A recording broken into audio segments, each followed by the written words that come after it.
thumbs up. We're a green light, friends, green light. Super glad that you're here with us this morning and adventuring in this with all of us as we shift and we're not allowed to have congregational singing. We've had to scale our band back by quite a bit, but we can be together, and that is a sweetness. And so thank you for being brave and coming, even though our gathering continues to look a little bit different. We do have church every Sunday. We get to, and that's a celebration. And so 10 o'clock every Sunday morning, we will be together here in this space. We continue to live stream. We apologize for those of you that were online last week and you experienced our hiccup. We had a power outage, and it just messed with the router next door, and we had all sorts of issues. But we're live. We're with you this morning, and we're just really happy to see those of you that are at home. We always love it when you shoot us texts or emails and say we're listening. When you fill out that online communication card, it really is a sweetness. We miss all of you. We miss having this space full, but whatever. Okay, move on. In this month, through the end of December, I guess we'll deliver the first week of January, but we are continuing to do our gift card drive to help with Vision House and the Nourishing Network. And so we are wondering, as you are buying Christmas gifts, if you would be willing to pick up maybe a $25, a $10, a $5 gift card, and you can mail those to the church address, and you can find that address on the website. If you go to brookviewchurch.com and scroll to the bottom, there's a little footer at the bottom of every screen that has our address. But also, there's a crack under the door over here. And so anytime during the week, you can go to the side of the building and slide those underneath the door. And we would love to be able to collect those. I know that we have given upwards of almost $1,000 every year between those two organizations. And this year, like all of you are fully aware, the needs are high. And so if we can have them count on us for that blessing again, I know that it would be a huge gift to them, as a lot of their donor base has had to shift as they're losing work and all sorts of things. So if you're able and you want to bless somebody and you're looking for a way to do that, those gift cards to Target, to gas stations, to, even a restaurant where they could order some takeout food would be a huge blessing. So again, mail those to the church mailbox or slide them under the door here during the week, and we will grab those and make sure that those get delivered. That's all that I have for announcements. I do want to tell you that we are meeting with kids still. The village is actually considered childcare and children's programming, and so the governor's mandate, new orders, did not affect any of that or the way that we do that. We still have openings at the village. So if you're a family at home that is struggling right now and you're realizing, oh, I thought we were going to go back to school and I was thinking I could hunker down for the next couple of months, but that's not looking real reasonable, we would love to have your kids. There are such cool things going on next door during the week. Trevor's doing a fantastic job with students, and they are enjoying being able to be together. And on Fridays, we get to be in this space for our elementary-aged kids, and we get to do kids' church together. And it is so fun for me. I love that you're sharing your kids with me. Bring as many as you want to. We are having a blast in here. So that programming is happening. We will not be meeting this Friday. The village is closed on Thursday and Friday this week to celebrate the holiday. And then we will follow the regular school schedule calendar, and we'll be closed at Christmas time as well. So that's it. And yeah.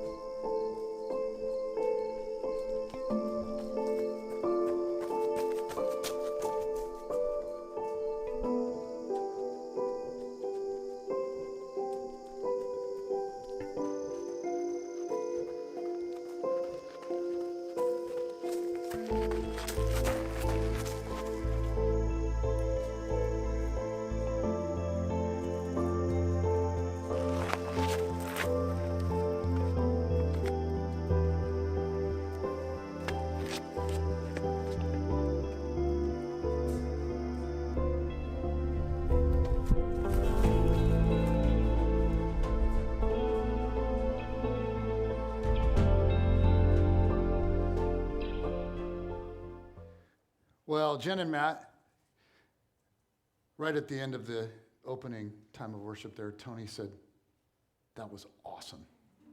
So I just want you to know, yeah.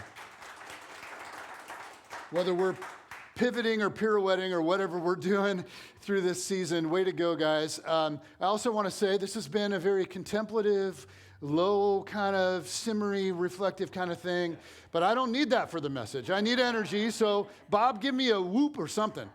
Yeah, let's go. All right, you guys. William Faulkner, an American novelist from the 20th century, once said, "It's hard believing, but disaster seems to be good for people." And now, he said it in 1955 to a crowd in Tokyo, Japan, at a literary event where he was asked to explain the unprecedented wave of creative output of Japanese literature and poetry following the bombings of Nagasaki and Hiroshima. To apply that kind of thought to our time and our season, we have kind of been asking all fall, are there ways in which COVID-19 plus all the other challenges might actually be good for us? Are there ways in which all that's happening right now might serve to deepen us as apprentices of Jesus that are learning to live into his way? But there is a major difference between previous generations and our generation in how we're responding to disaster. Have you noticed? In the past, as a general rule, and I know that this is a bit of an oversimplification, but in past times of crisis, the impulse of our nation was to turn to God. Whether it was World War II or the Great Depression or the Spanish flu. But the last time I saw even a glimmer of this, and I remember it clearly, was right after 9/11. You guys remember that?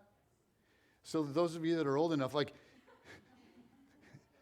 you don't have to be that old, but you guys, what happened after 9/11? What happened to church attendance? Skyrocketed. I mean, it went way up, and prayer vigils were held, and what happened is, as a nation, we just sort of reflexively turned to God. But even then, that only lasted a couple of weeks, and then it kind of died down. But even in 2001, you felt it. In 2020, and you can do your own research, but there has been no return, like on a national level, to prayer or repentance or even any kind of appeal to God. Now, you go, well, obviously church attendance is down with all the mandates. Yes, but as a nation, we are not in this time really turning back to God. The New York Times recently put out an article called "God is Dead, So is the Office. These people want to save both." And it's about an attempt to revive spirituality inside of corporate America. It's the vision of a group of Harvard Divinity School graduates. And they are Unitarian Universalists. If you don't know what that means, it means they want to be spiritual, but they don't want to belong to any religion in particular. So these Harvard grads work as what they call divinity consultants. And what they do is they bring a feeling of spirituality to secular offices all throughout the nation. So these days, as you know, many people are working remotely from home, where there is little to no boundary between work and the rest of life, right? And because secular workplaces offer no spiritual meaning, these divinity consultants, grad students from Harvard Divinity School, offer religious type rituals designed for digital workers. How about that? So the idea is to feel a bit of spirituality then in your everyday work. So here are a few of the spiritual rituals. This is what this is. I'm not making this up. There is a ritual for purchasing your domain name. There's a ritual for when your corporation registers as an LLC. There is a grieving ritual for when your project does not have success. Well, you guys, it's a fascinating article. One of the consultants explained, regardless of what you and I might think about it, the fact is that people are showing up in the workplace with these big deficits in themselves when it comes to belonging and connection to the beyond. Well, yeah. Another one added, the question we ask is, how do you translate the ancient traditions that have given people access to meaning-making practices, but in a context that is not centered around the congregation? And this all flows out of a recognition by these Harvard divinity students that people are experiencing emptiness, that the human ache for meaning is buried deep inside us all. Now, I'm convinced that this is because we are all made in the image of God. But it's becoming less and less common for people in our nation to attempt to quench that ache by looking to God in general and to Jesus in particular. And on all of this is just a more recent iteration of a trend that's been developing for centuries in Western culture and the U.S. And what we're seeing is a shift from a Christian to a post-Christian culture. So sometimes sociologists divide Western history into three basic stages. The first is what might be called pre-Christian culture. So this is like Celtic Ireland before Christianity came to it. This is like the Norse tribes and the Vikings before the gospel. It is a culture of gods and goddesses. It's tribal, it's violent, it's charged with spiritual energy. So it's like the opposite of what we would consider to be a secular culture. But as Christianity began to spread further and further west, all through Europe, the West moved into a second phase of what's sometimes referred to as a Christianized culture. Now, I don't like, sometimes people call it a Christian culture. I don't, because it was never a Christian culture. But it was a Christianized culture. Even in its most pure state, it was always a hybrid. And it was always Christian ideas sort of mixed in with other stuff. But you begin to see a strong influence of Christian thinking on the West, Europe and the United States and so forth. So this would be like Victorian culture at the turn of the century, or this would be the United States right after the Second Great Awakening. But Christian values were kind of the framework or the framing of the building of society. Like so much of society sort of hung on that framework. For the most part, Christian ideas were embraced and they were reinforced. For example, when I was growing up playing Little League, after our normal Little League season, we would play in all-star tournaments, which was like the apex of my existence as a 12-year-old. Because if you keep winning these tournaments, you actually can play for a world title. Many of you know about this because you've seen it on ESPN or whatever, right? So the U.S. champ will play Korea or Japan or the Dominican Republic, and it's on national TV. Like this was my dream as a 12-year-old. But once we started playing in those tournaments, we got outside of the regular Little League season, there's all this pregame hype. There's an announcer that calls your name when you run out on the field. There's the national anthem. It's like a kid's dream. Like for me, it was just like this is heaven. But in my childhood, at many of those Little League tournaments, the announcer would do something else besides, name all the players on each team and do the national anthem and all that. The players he would read something called the Little League Pledge. And all the players were then invited to recite the words along with him together. Let me read for you guys the Little League Pledge. You ready? This is going to change your life. Here it is. I trust in God, I love my country, and I will respect its laws. I will play fair and strive to win, but win or lose, I will always do my best. Think about that first line. I trust in God, I love my country.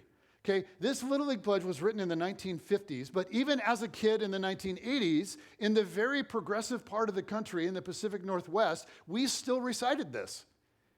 You guys, this is a Christianized culture, and we're not there anymore.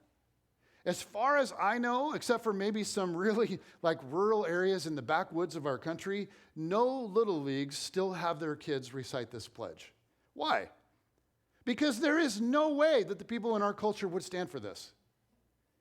And that's because we have shifted into a third phase, which we would call post-Christian culture. Now, this shift started hundreds of years ago with the Enlightenment, And at first, it was mostly held by intellectual elites, but over the years, it has taken root in our mainstream culture. And here's the thing to notice about post-Christian culture. It is absolutely not a return to pre-Christian culture. Like, nobody that I'm aware of has gone back to worshiping Odin, right? Like, we make really cool movies about him, but that's about it. As far as I know, nobody is sacrificing their firstborn son to the spirits of Briar Park. I hope, right? Post-Christian culture is not a return to pre-Christian culture. It is a reaction against Christian culture, or at least against Christianized culture. It's an attempt to retain parts of it and yet somehow move beyond it. It's sort of like, here's what I think it's like. It's sort of like Western culture is having a rebellious teenage moment. We're like the adolescent who's texting how lame their parents are while we're still living in their house eating all their food. Right? We're mad at them while they're still, like, they're paying for our college and everything. This is kind of what's happening with Western culture. Our culture is enjoying the benefits that are left over from Christianity while at the same time complaining about it and rebelling against it. This is particularly true when it comes to something like human rights. I mean, think about how committed we are to human rights in our culture. We protect the rights of the weak and the powerless. We protect the rights of the unusual. We want to empower and value every single kind of person. And you guys, that's a really, really good thing. But where does that vision in our society even come from? Yuval Harari is one of the leading atheists of our generation, and he calls human rights a Christian myth. Because there is no coherent argument from Darwinian materialism for human rights. You cannot get from survival of the fittest to we should all inconvenience ourselves to care for those on the margins. Like, that is beyond logically inconsistent. The idea that each human life has enormous meaning and value, it comes from the idea that we are all made in the image of God. And sociologists and historians recognize this. Not just the Christian ones, you guys, like all of them. Even the atheists see the connection. Yet our culture is having this rebellious teenager moment against Christianity. So post-Christianity is nothing like pre-Christianity. Post-Christianity lives at home with its Christian parents and then complains about them while eating all their food. See, post-Christianity still yearns for all the justice and all the love of the kingdom, but it rejects God and Jesus as any kind of authority on the matter. And so you might think of it like this. Post-Christianity is an attempt to experience the kingdom while at the same time discarding the king. Post-Christian culture is still like highly moral, is it not? In fact, it's painfully moral at times. And we feel this. Like, there's powerful advocacy for human rights and equality, which has become even louder in these past few months. And the fact that we care about this is like it's really a good thing. But notice how that comes with other stuff. It comes with a rise of what we call cancel culture. Right? Like this online shaming with the internet mob as judge, jury, and executioner. Our culture inherited from Christianity very high moral standards, but is now attempting to live them without the power of Christ. So we lack the necessary resources to live into our own culture's vision. And the result is a culture incapable of living up to its own standards. I mean, why is there so much anger and frustration right now? Well, partly it's because we want to live in this like secular utopia without God, and the big fat problem is it's not working. And as our culture becomes more and more post-Christian, the church feels it. Followers of Jesus feel it. Like over the last 50 years or so, we find ourselves in a very different place in our society.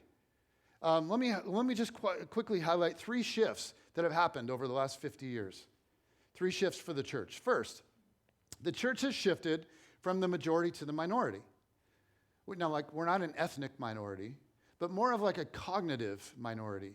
Our worldview, our values, our practices, and social norms are more and more at sharp odds with the broader culture. And so, we face enormous pressure to just assimilate to the herd. We find ourselves more and more on the fringe of society. While the church was once at the center, we are definitely now on the margins. Okay, second shift. We have moved from a place of honor to a place of shame. You feel that? Like, there was a day in which the church or believers really did hold a place of honor in society. You guys, that day is gone. Christians were once thought of as intelligent and kind and generally good for society. But these days, those words are rarely associated with Christianity. And that leads to a third shift that I think many of us feel deep in our bones. And that's from widespread tolerance to rising hostility. Now, we're not facing the kind of hostilities that other Jesus followers have in other places and other generations. I mean, for them, it's been much, much worse. So we don't want to get too whiny about it. But there is a rising opposition toward Christians. More and more people think of us not as just like we're different. Like, what? You don't sleep together before? Like, how do you even know if you're compatible, man? Okay, we used to be thought of as like, weird, but harmless. But today, more and more people are actually thinking of Christians as dangerous, the problem, the main problem in society, as standing in opposition to what's actually good for society. There's a rising trend of hostility, and you guys, we can feel this.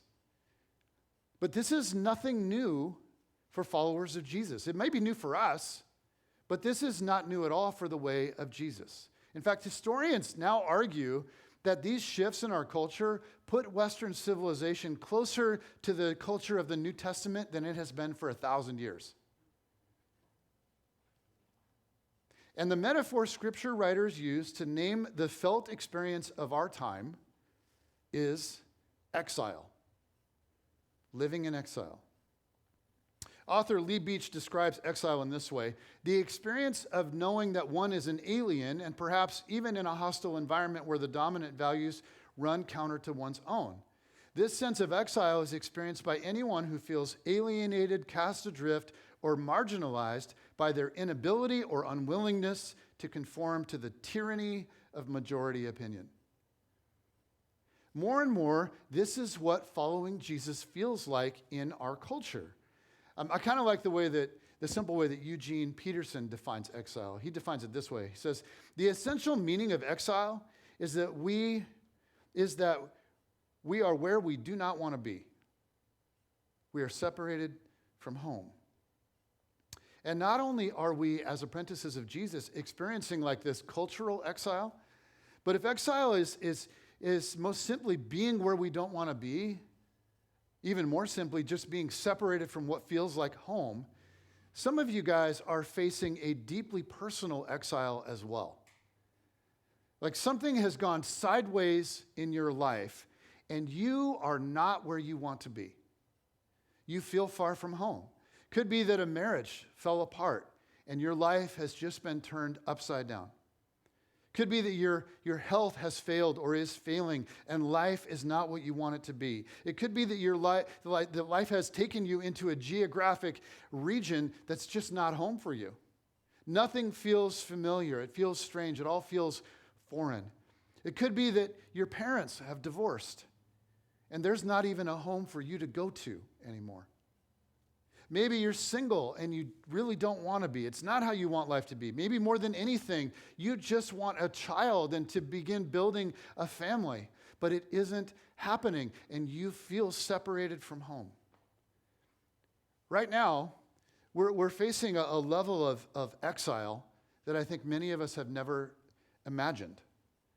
There is this dislocation and disequilibrium in our bodies and in our souls, and we feel it moment by moment, day after day. And it comes from the loss of safety and security and familiarity. It's the loss of what we would simply call home. Nothing feels like home. But while exile may feel new to many of us, this experience is not new at all for the people of God. It goes way back even before the time of Jesus. And there is an incredible passage in the Old Testament that gives us insight into how to not only survive, but like how to thrive in exile, in a time of exile. Now, this comes from the book of Jeremiah, and before I read this, I want to give you a little bit of background. For centuries, God had warned Israel through the prophets, which is basically like the second half of the entire Old Testament. He'd warned them to turn away from idolatry and immorality and injustice, but as a culture, the nation refused time and time again until finally, after the heart of the nation became almost completely closed off to God and his voice and his love, Israel was then left by God to their own devices.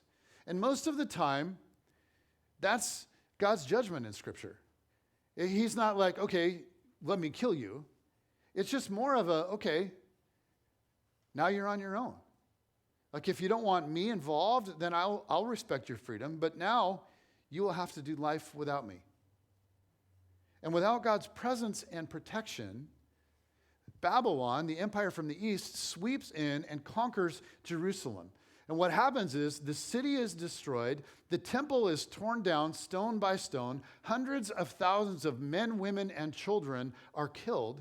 And as for what's left of the people, most are dragged away to live in exile. They are relocated 700 miles to the east where they have never been, where they live as, in the language of the Old Testament, as strangers in a strange land. They are a minority. They are on the margins. They are far from home. All around them is a new language, a strange culture, a strange climate, strange religion, strange economic model, strange political system. It's all strange to them. But the prophet of the time, Jeremiah, who is still back home in Jerusalem with a tiny group of people, writes a letter to the exiles in Babylon. And his letter over the centuries becomes kind of a template for how the people of God are to flourish and thrive in exile. So I want to read this together with all of this in mind. This is Jeremiah chapter 29.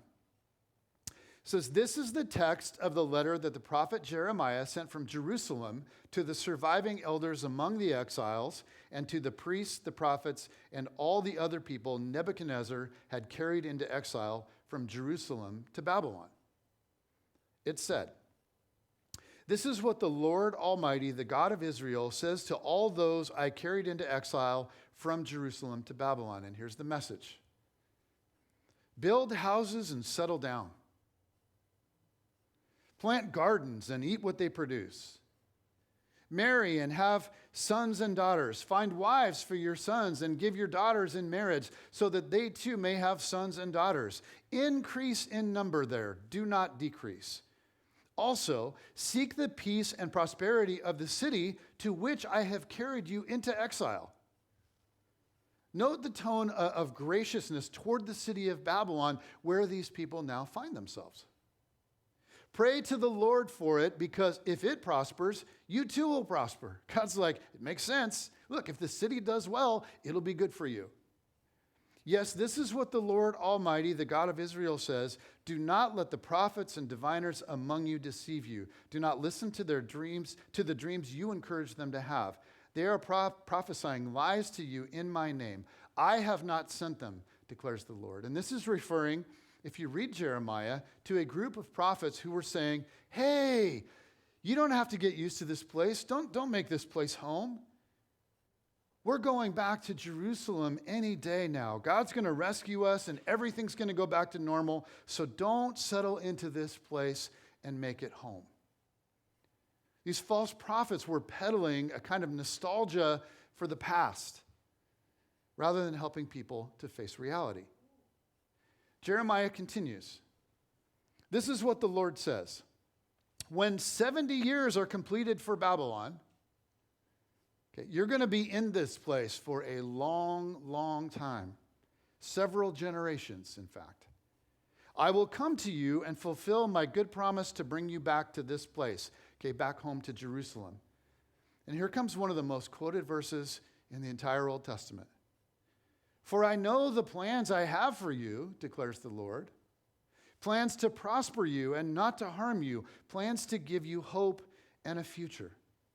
Then, after 70 years in Babylon, several generations later, you will call on me and come and pray to me, and I will listen to you. You will seek me and find me when you seek me with all your heart. Okay, so not as a religious duty or a little spirituality to kind of dress up your life. God says, when you like really seek me and long for me, I will be found by you, declares the Lord, and will bring you back from captivity. I will gather you from all the nations and places where I have banished you, declares the Lord. So this is not just for those in Babylon. This is for exiles in times and places everywhere. It says, and I will bring you back home to the place from which I carried you into exile. Now, you guys, there is so much that we can take from Jeremiah's letter in how to posture ourselves to flourish and to thrive in a cultural or even a personal exile. And as a general rule, really, there are two extremes that we want to avoid in our posture toward a cultural kind of exile. Okay, the first is separatism. And this is where we just kind of disengage with the culture. This is where we just, we form a little holy huddle and we hide away from the big bad world around us. Jeremiah says, don't do that. So we don't engage in things like social justice. We don't engage in our community much at all. We want to gather with people who think like us and to hell with everybody else. Now, we've all seen examples of this, right? Of the church and Christians doing this. But to be honest, I actually don't think that most of us are drawn to this extreme. Instead, there's a second extreme, what we would call syncretism. And this is where what happens is we just get sucked into the gravitational pull of the majority culture. And we just assimilate to its values and its ways. Now, it is not an outright rejection of God. It's not like atheism, but it is a bending of values slowly toward whatever the culture says matters. It's letting go more and more of the way of Jesus in favor of the dominant culture. And when we're in exile, we tend to feel fear and despair. And those emotions can then drive us to one of those two extremes, either one of them. Some go the way of separatism, and you see Christians do this sometimes. Others, many, go the way of syncretism. But in this letter of Jeremiah, what we see, what he is proposing is a third way. Jeremiah paints a picture of a totally different way to deal with exile. And in this letter, there are 7 instructions that are intended to help us cope with life in exile. And you guys, I find these to be incredibly relevant to our current cultural moment. So let me run through these real quick and just see if you can get a picture in your mind of the third way, a vision for how to flourish in a cultural or personal exile. The first thing God says through Jeremiah is this: build houses and settle down, plant gardens and eat what they produce. Meaning, this may not be where you want to be, but this is where you are. Make it home. Fashion the best environment for living out of it that you possibly can. Settle in for the long run. This will take a while, most likely. Embrace the parts of the culture that you can. Like when you can and it's not in contradiction, eat its food. I mean, they got killer curry in Babylon, baby. Like, enjoy it. Make plans for the long haul and find joy in the place that you find yourself. Number 2, marry and have sons and daughters.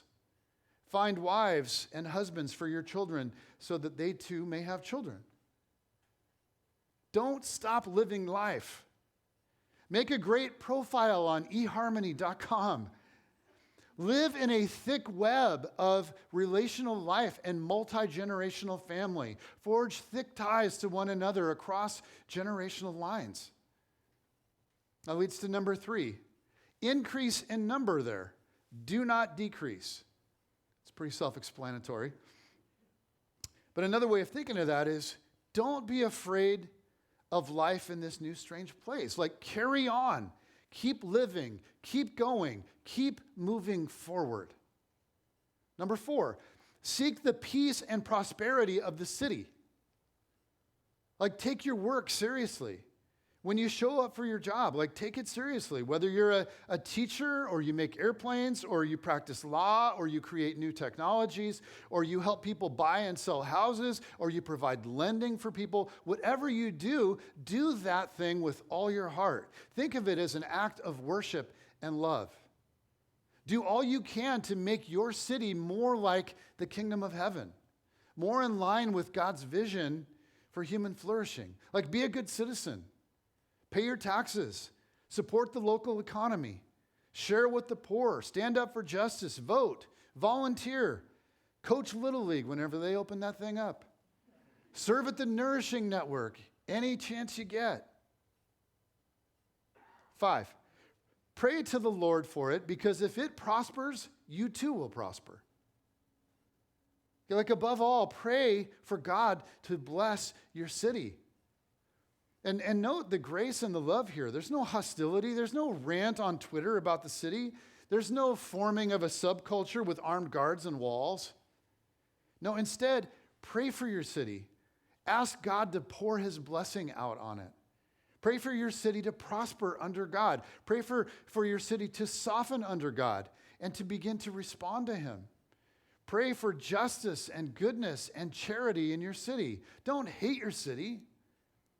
Love it. Serve it. Number 6, do not be deceived by false prophets. And this is the one do not in all of Jeremiah's letter. He says, do not listen to the wrong voices, whatever you do. Don't listen to the wrong voices. Don't be deceived. Be cautious of those who want a kingdom without the king. Watch out for those who would lead you away from the way of Jesus, away from him and his vision for human flourishing. And pay close attention, because sometimes the wolves come dressed as sheep. Not everything that claims the way of Jesus is. Beware. The wolves can destroy you one podcast at a time. Final command. Number 7. Seek God with all your heart. Even in Babylon, God can be found, Jeremiah is saying. Your life is not what you want it to be. That doesn't mean God isn't there. Guys, God is here, and God is at work right where we live. If you're in exile, he's with you. No matter how away from home you might feel, God is not absent. He's with you, and he's working. So Jeremiah says, seek him with everything that you've got. Read scripture. Go to church, pray like crazy, find other apprentices of Jesus, do life with them, even if it's on Zoom. Organize your life around practices that connect you to God. Do it day after day, month after month, year after year. And see, these 7 commands are actually like a third way. And this third way is not separatism or syncretism. It's kind of like a counterculture that engages the dominant culture. It refuses to separate from the culture or assimilate to it, and instead it seeks to bring beauty and life to it whenever possible. And so if you find yourself in some kind of exile right now, like, what should you do? Well, our example should always be Jesus, who, if you really think about it, spent his entire life in exile. That was an exercise in living in exile. He refused to separate himself from evil and brokenness, and yet he also refused to assimilate to its ways. This is Jesus. This is the one we follow. And so the real question for today is, whatever exile we might be facing, will we join Jesus in his way of walking through it? His invitation is to find a way to flourish and thrive, even if we're not where we want to be. Now, some of you are kind of like, you're facing your own unique exile right now. You are absolutely not where you want to be. You are far from home. And while this season has served to throw all of us off kilter, and while all of us are watching our culture do crazy things and react in crazy ways, some of you are facing something more. You're facing like a deep personal exile. And I just want to close by speaking to those of you that are in that place as tenderly as I can. To walk through exile in the way of Jesus, it takes strength and courage. The cool thing is, God can fill you with that if you will continually look to him. The cool thing is, you are not alone, and I am not alone. Even in exile, God is with you, and he's working.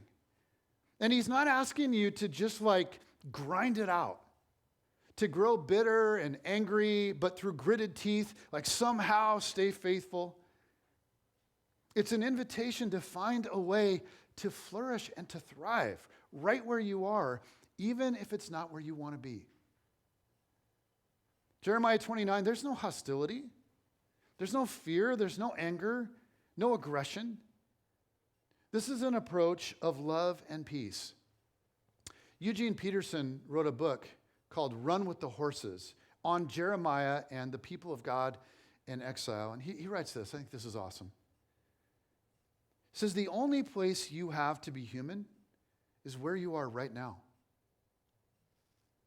The only opportunity you will ever have to live by faith is the circumstance you are provided this very day. This house you live in, this family you find yourself in, this job you have been given, the weather conditions that prevail this very moment.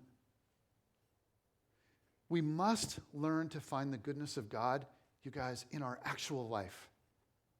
Not tomorrow, but today. Not when X, Y, and Z happens, but right here and now. Not in a fantasy, but in reality. Many of you are familiar with the famous line from the Serenity Prayer. You know what I'm talking about? Here's the way most people know it today. God, grant me the serenity to accept the things I cannot change, courage to change the things I can, and wisdom to know the difference. That prayer was written by Reinhold Niebuhr. I think that's how you pronounce that. If I was German, I'm sure there would be a little more in there. But he was an American Reformed theologian. He was an ethicist, a commentator on politics and public affairs, and professor at Union Theological Seminary for over 30 years. He wrote and spoke frequently about the intersection of religion, politics, and public policy. Time magazine named him the greatest Protestant theologian in America in his day. Now, these days, he's mostly just known for the Serenity Prayer. But in his day, he was known for a lot more than that. But in doing some research, I just found this interesting. Niebuhr wrote the Serenity Prayer in 1932. It's been around since 1932. Does anybody know what was happening in America in the 1930s, early 1930s? Great Depression. It was the Great Depression, 3 years after the stock market crash of 1929. People were reeling. They were reeling from loss. They were reeling from hardship, from fear, from uncertainty. And this is the context in which Niebuhr wrote the Serenity Prayer. Now, these days, the prayer is known by most in this really simplified form, but there's actually quite a bit more to it. I didn't know that until this week. I came across this. In its entirety, you guys, I think it's beautiful and it's powerful. And I think it's incredibly relevant to our context today. So to close the message, I want to invite Matt and Jen to kind of make their way back up. But I invite you guys, the rest of you, to just close your eyes and let me speak this over you. This prayer that has lasted almost a century in popular culture. It's still put on plaques everywhere you go. Just close your eyes and let these words wash over you. God, give me grace to accept with serenity the things that cannot be changed. Courage to change the things which should be changed, and the wisdom to distinguish the one from the other. Living one day at a time, enjoying one moment at a time, accepting hardship as a pathway to peace, taking, as Jesus did, this sinful world as it is, not as I would have it, trusting that you will make all things right if I surrender to your will so that I may be reasonably happy in this life and supremely happy with you forever in the next. Amen.